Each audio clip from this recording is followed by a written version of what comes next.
महाभारत युद्ध समाप्त हो चुका था। युद्ध भूमि में चारों तरफ योद्धाओं के फटे वस्त्र, मुकुट, टूटे शस्त्र, टूटे रथों के चक्के आदि बिखरे हुए थे और वायुमंडल में पसरी हुई थी घोर उदासी।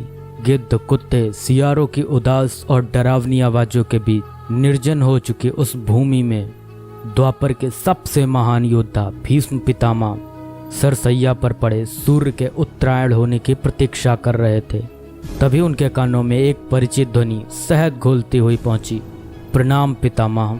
भीष्म के सूख चुके होठों पर एक मरी हुई मुस्कुराहट तैर उठी और बोले, आप देवकी नंदन कृष्ण, स्वागत है तुम्हारा। मैं बहुत देर से तुम्हारा ही स्मरण कर रहा था। कृष्ण बोले, क्या कहूँ पितामह, अब तो यह भी नहीं पूछ सकता कि कैसे हैं आप। भीष्म पितामह चुप रहे, कुछ क्षण बाद बोले, कुछ पूछूं के सब, बड़े अच्छे समय से आए हो। संभवतः शरीर छोड़ने के पूर्व मेरे अनेक भ्रम समाप्त हो जाएंगे। कृष्ण बोले, कहिए ना पितामह। भीष्म पितामह ने कहा, एक बात बताओ कृष्ण, तुम तो ईश्वर हो ना। कृष्ण ने बीच में ही टोका और कहा, नहीं पितामह, मैं तो आपका पौत्र हूँ, ईश्वर नहीं। भीष्म उस घोर पीड़ा में भी ठहाके लगाकर हंस पड़े और बोले, कृष्ण, मैं अपने जीवन का स्वयं कभी आकलन नहीं कर पाया, संभवतः नहीं जानता कि अच्छा रहा या बुरा, पर अब तो इस धरा से जा रहा हूँ कन्हैया, अब तो ठगना छोड़ दो।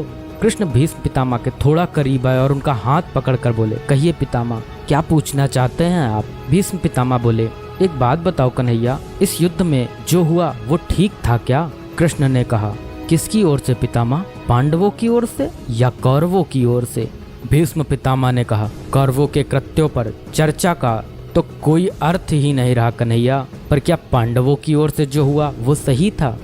आचार्य द्रोण का वध, दुर्योधन की जंघा के नीचे प्रहार, दुशासन की छाती का चीरा जाना, जयद्रथ के साथ हुआ छल, निहत्थे कर्ण का वध, यह सब उचित था क्या। कृष्ण ने कहा, इसका उत्तर मैं कैसे दे सकता हूँ पितामह, इसका उत्तर तो उन्हें देना चाहिए जिन्होंने यह किया। उत्तर दे दुर्योधन का वध करने वाले भीम, उत्तर दे कर्ण और जयद्रथ का वध करने वाले अर्जुन।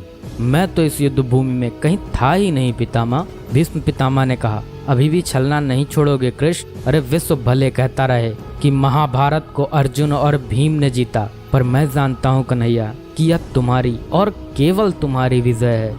मैं तो उत्तर तुम्ही से पूछूंगा कृष्ण।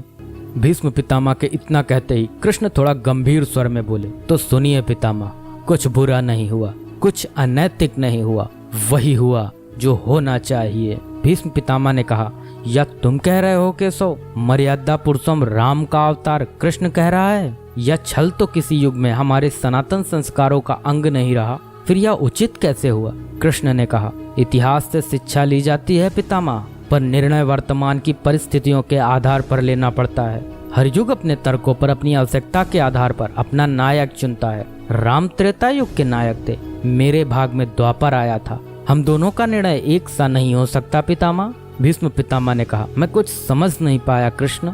कृष्ण ने कहा, पितामह, राम और कृष्ण की परिस्थितियों में बहुत अंतर है। राम के युग में खलनायक भी रावण जैसा शिव भक्त होता था।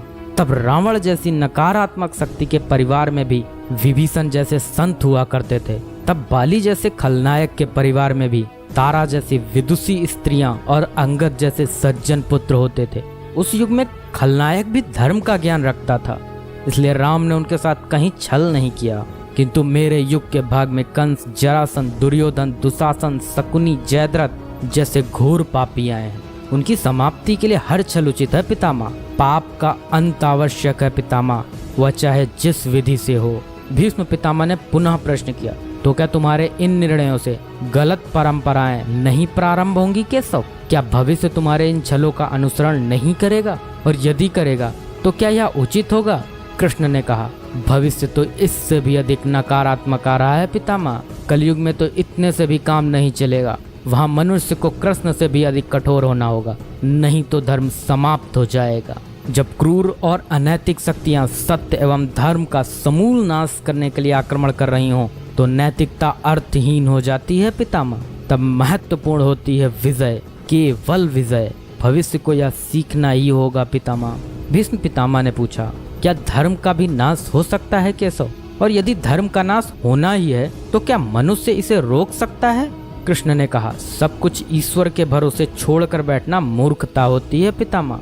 ईश्वर स्वयं कुछ नहीं करता, केवल मार्गदर्शन करता है। सब मनुष्य को ही स्वयं करना पड़ता है। आप मुझे भी ईश्वर कहते हैं ना, तो बताइए ना पितामह, मैंने स्वयं इस युद्ध में कुछ किया क्या? सब पांडवों को ही करना पड़ा ना। यही प्रकृति का संविधान है। युद्ध के प्रथम दिन यही तो कहा था मैंने अर्जुन से, यही परम सत्य है। कृष्ण की बातों को सुनकर भीष्म पितामह संतुष्ट लग रहे थे। उनकी आंखें धीरे धीरे बंद होने लगी। उन्होंने कहा, चलो कृष्ण, या इस पृथ्वी पर अंतिम रात्रि है, कल संभवतः चले जाना होगा। अपने इस अभागे भक्त पर कृपा करना कृष्ण। कृष्ण ने मन में ही कुछ कहा और भीष्म को प्रणाम कर लौट चले। पर युद्ध भूमि के उस डरावने अंधकार में भविष्य को जीवन का सबसे बड़ा सूत्र मिल चुका था। जब अनैतिक और क्रूर शक्तियां सत्य और धर्म का विनाश करने के लिए आक्रमण कर रही हों, तो नैतिकता का पाठ आत्मघाती होता है। ईश्वर कुछ भी नहीं करते, ईश्वर सिर्फ राह दिखाते हैं। सब कुछ हमें ही करना पड़ता है और ईश्वर के भरोसे हाथ पर हाथ रख के बैठे रहना मूर्खता होती है।